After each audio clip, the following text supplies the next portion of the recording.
एक घटना और आपको बताता हूं। 1957 में भारत की पार्लियामेंट में डिबेट हुई और ये जो कैलेंडर है जिसको हम सब लोग लगाते हैं, मार्च अप्रैल 1 2 3 4 5 6, उस बहस को आप सुन लीजिए और उस बहस के बाद जो फाइनल फैसला हुआ, उस फैसले को भी कितनी खामोशी से दबा दिया गया। अब ये पता नहीं मेरी किस्मती क्या है कि मुझे ऐसे ही सारे मुद्दे मिल रहे हैं।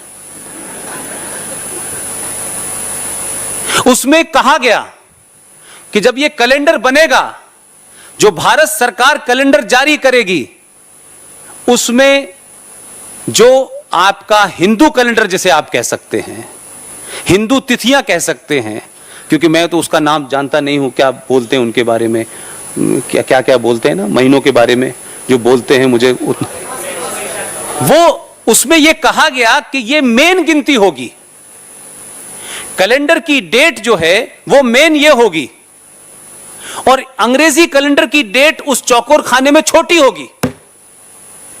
यह भारत की पार्लियामेंट ने 1957 में पास किया और कहा कि भारत के जितने भी सरकारी दफ्तर हैं, सरकार के पब्लिकेशन में यही कैलेंडर छपेगा।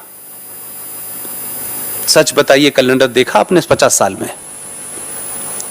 यह बात मैंने निकाली है सारे कागजात से, पार्लियामेंट से।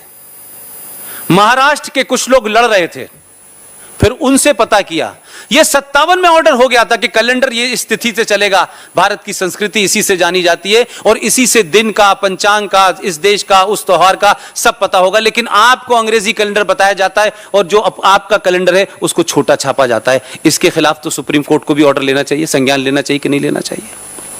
भारत में बैठे हुए लोगों को इस बात का संज्ञान लेना चाहिए कि नहीं लेना चाहिए भाई, कि जो बात आपकी इस पार्लियामेंट ने अच्छी बुरी जो भी थी 57 में, जिस कारण से भी था, उसने अगर ये फाइल पास किया था, तो पार्लियामेंट ने पास की हुई चीज के विपरीत उल्टा काम क्यों हो रहा है? लेकिन हमको चिंता नहीं है, वो आपको बताना नहीं चाहते, क्योंकि आप उस अंग्रेजी में फंसे रहे जिन अंग्रेजों ने पावर ट्रांसफर की थी आपको।